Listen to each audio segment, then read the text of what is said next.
What Novak Djokovic privately told ATP officials about Carlos Alcaraz and Jannik Sinner has finally come to light, and it explains everything. The shifts in the rankings. The evolution of the game. The pressure boiling beneath the surface. Djokovic didn't say it in a press conference, and he didn't share it with journalists. He said it behind closed doors, in a meeting meant to stay confidential. But word leaked, and when you understand what he warned the ATP about, the entire future of tennis suddenly becomes clearer. Djokovic didn't talk about forehands or backhands. He didn't mention technique, statistics, or even fitness. He spoke about something far more important. Something only a champion who dominated an entire era could see. He warned the ATP that the landscape of men's tennis was about to change faster than they were prepared for. And the reason was simple. Alcaraz and Sinner were not just rising stars. They were redefining the limits of the sport. Djokovic said, "These two will push the game to a place it has never been." And according to people present in the room, he wasn't smiling when he said it. He wasn't praising them. He was warning them. Because when Djokovic gives a warning, it usually means he sees something others have missed, something he felt firsthand across the net. He explained that both players were about to create a new kind of rivalry. Not the kind built on contrast, like Federer versus Nadal. Not the kind built on longevity, like Djokovic versus Murray. But a rivalry fueled by a terrifying mix of youth, physicality, hunger, and emotional intensity. And he believed the ATP wasn't ready for the consequences. On the schedule, on the rankings, on the entire rhythm of the sport. He said something even more surprising: "Their ceiling is higher than what we had." Those words shocked everyone. Djokovic has never admitted anything like that before. But he clarified what he meant. He wasn't comparing achievements. He was comparing potential, the raw physical and tactical possibilities that these two players bring to every match. What concerned him most wasn't their level now. It was the speed at which they were improving. Djokovic said, "They learn faster than any generation I've seen." And he was right. Every time they lose, they return different. Every time they struggle, they come back with a solution. Every time they face each other, the sport accelerates. But Djokovic's biggest warning was not about their tennis. It was about their mentality. He explained that both Alcaraz and Sinner possess something extremely rare in young players: the ability to absorb pressure rather than collapse under it. Alcaraz absorbs pressure through fire, through intensity, through emotion, through joy. Sinner absorbs pressure through silence, through calm, through discipline, through mental clarity. Two opposite personalities, but both built to survive the weight of expectation. Djokovic told the ATP that this combination would shake the entire structure of the tour. He said, "When one rises, the other rises. Neither will slow down." What he meant was that this rivalry won't be seasonal. It won't be occasional. It will be constant. Every tournament, every surface, every stage. As long as one keeps improving, the other will be forced to evolve. And evolution at that speed creates pressure not just on them, but on everyone around them, including the ATP. Djokovic warned that the sport must be prepared for more physical matches, longer rallies, more intense scheduling demands, and greater strain on top players. He pointed out that both Alcaraz and Sinner play a style that demands maximum physical output. And as they push each other, that output will only increase. He even suggested the ATP may need to rethink aspects of the calendar to avoid burnout among the new generation. A subtle but significant warning. But there was one part of his message that left the room silent. He said, "If we don't prepare for them, they will break the rhythm of the tour." Not break it in a negative sense, break it in the sense of reshaping it. Their speed, their hunger, their rivalry. It will force tennis into a new era much sooner than expected. And the most fascinating part is what Djokovic said about facing them personally. He admitted privately, "When I played them, I felt something different, something rare." He felt the future, not potential. Reality. A reality he knew he was helping build simply by competing against them. Djokovic warned the ATP that Alcaraz and Sinner were not just the next generation. They were the generation that would erase the gap between eras. They weren't following the Big Three roadmap. They were creating a new one defined by speed, adaptation, and relentless psychological growth. He ended the meeting with a sentence that nobody has forgotten. "This rivalry will define the next decade. Make sure the sport is ready for it." And for the first time, the ATP realized what Djokovic had known for months.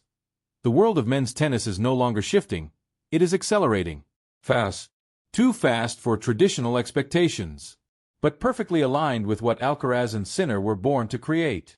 Before we continue, make sure you subscribe to World News Tennis, the only channel that tells you what's really happening behind Alcaraz, Sinner, and the future of the ATP Tour. After Djokovic gave that private warning to the ATP, the conversation in the room shifted from surprise to concern. Not because anyone doubted his words. Djokovic has always been the sharpest observer of the sport, but because they began to realize that his message wasn't a compliment. It was a forecast. A prediction of what the future of tennis would feel like once Alcaraz and Sinner fully matured into their roles as the locomotive of a new era. Djokovic told them something that stuck with everyone present: they don't let you breathe. He explained that when he faced younger players in the past, he could always sense gaps, inconsistency, lack of maturity, emotional cracks. But with Alcaraz and Sinner, those gaps are shrinking faster than anyone expected. Matches against them don't have phases where the tempo slows. There are no emotional lapses, no tactical confusion, no loss of belief. They keep pressing, keep running, keep absorbing the pressure until it turns into fuel. He said, when you face Carlos, you feel his energy. When you face Jannik, you feel his control. But they both suffocate you in their own way. It was a stunning description because it captured the exact psychological contrast between them. Alcaraz destabilizes opponents through intensity, unpredictable pace, explosive shots, emotional fire. Sinner destabilizes them through silence, calm patterns, steady rhythm, iron focus. Two opposite forces, but equally oppressive. And Djokovic, who had faced every style in the last 2 decades, recognized that this new combination was something the sport hadn't seen before.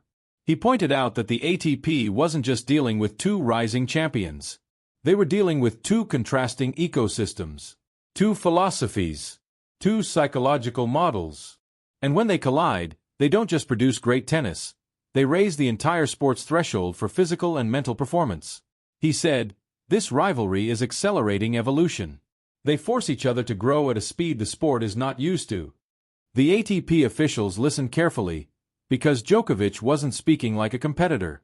He was speaking like someone passing a torch, not willingly, but realistically. He knew his era was entering its final chapters, and he wanted the sport to adapt before being caught unprepared. He explained that the biggest challenge for the ATP wouldn't be promoting the rivalry. The rivalry promotes itself. The real challenge would be managing the consequences of 2 players running at maximum intensity for an entire decade. He said, the calendar wasn't built for this level of physical demand. And then he pointed to the obvious. The injuries, the withdrawals, the burnout. When he mentioned Alcaraz's struggles with emotional and physical overload, people in the room understood the message. The sport must evolve if it wants these stars to shine for years, not collapse under pressure. He warned that if the ATP didn't adjust expectations, they risked losing the longevity that made the Big Three era so powerful. But then Djokovic said something that chilled everyone. Their rivalry is young now. Wait until both are 25. Wait until they know themselves completely. Because as good as Alcaraz and Sinner already are, Djokovic insisted that they haven't even reached their psychological prime. He said their current rivalry is just the surface, the early chapters, before complexity, strategy, and emotional depth fully develop. He described a moment from one of his matches with Sinner. Sinner missed a crucial point, looked down for a second, and then became even more focused. Djokovic said, that reaction surprised me. Most young players react emotionally. He reacts with purpose. Then he described a moment with Alcaraz. He hit an incredible shot, smiled, and immediately reset his posture. No arrogance, no loss of focus, just pure readiness. Djokovic said, that scares me more than the shot. The shot is talent. The reset is maturity. Everyone in the room realized that Djokovic wasn't warning them about 2 players who might dominate.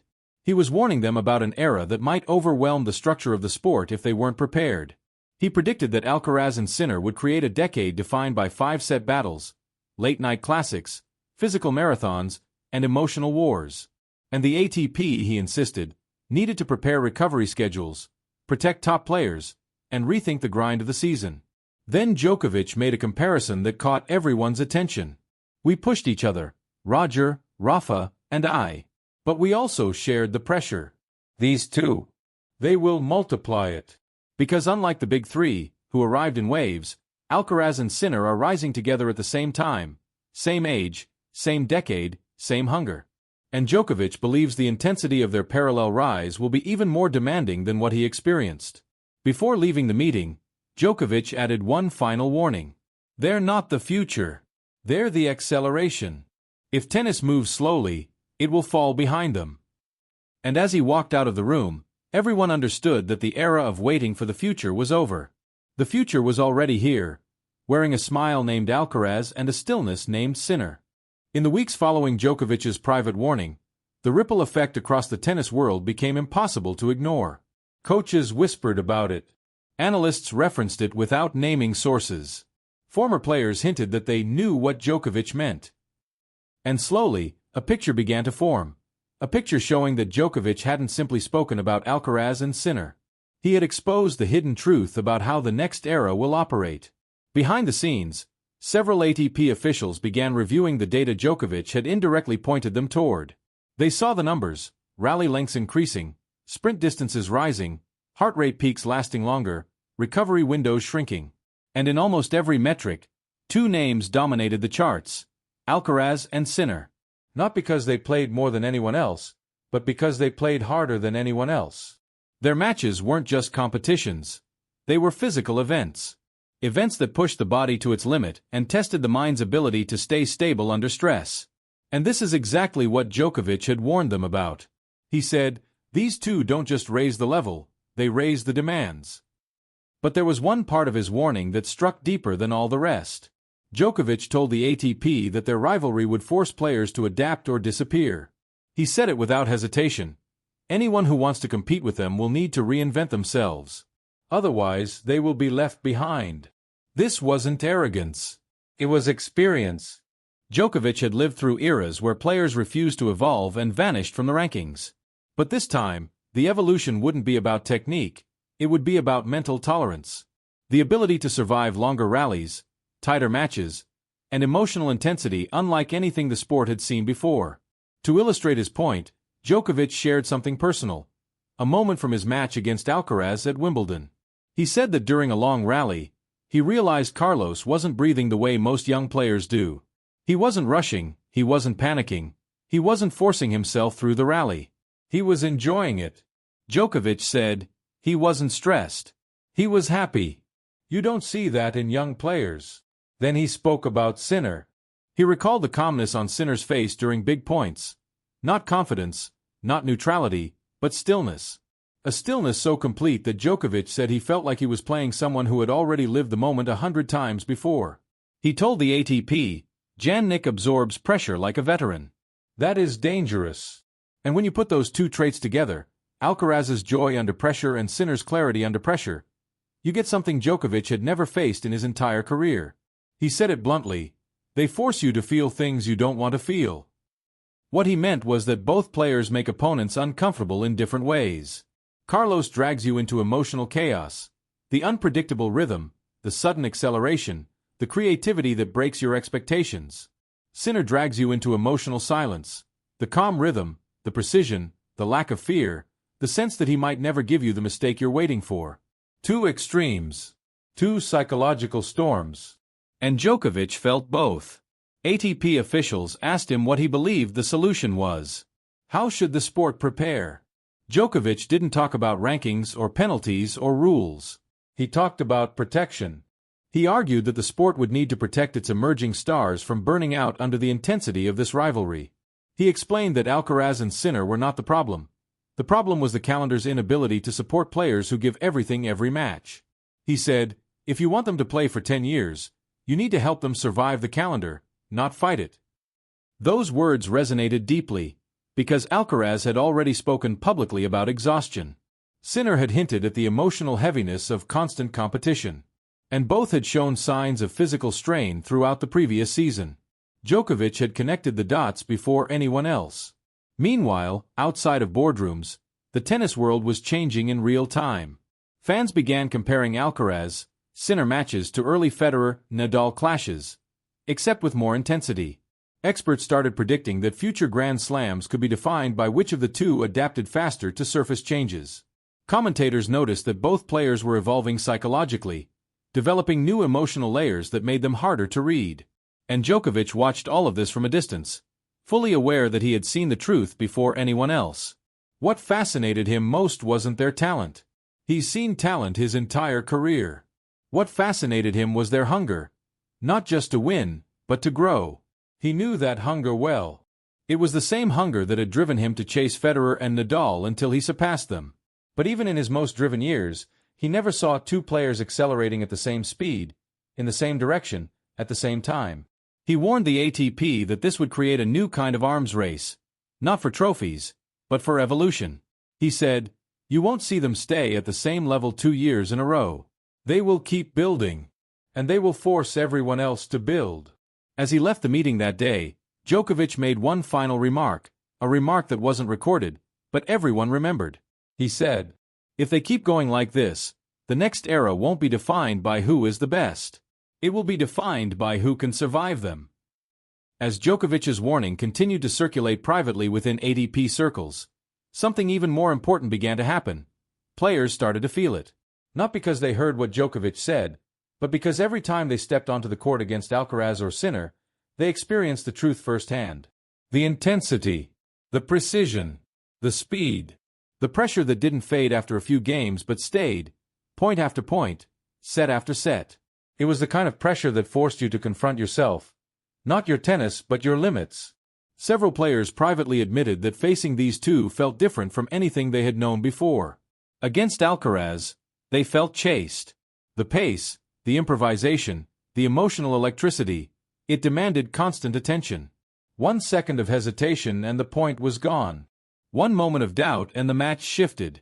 He attacked not just with shots, but with energy. Against Sinner, the feeling was the opposite. It wasn't chaos. It was silence. A silence so sharp that it made players uncomfortable. They felt like they were hitting against someone who didn't feel pressure, someone who didn't break rhythm, someone who didn't react emotionally. Sinner's calm didn't just keep him stable, it destabilized everyone else. And this is exactly what Djokovic had predicted. Two forces, opposite but equally destructive, reshaping the expectations of what it meant to compete at the highest level.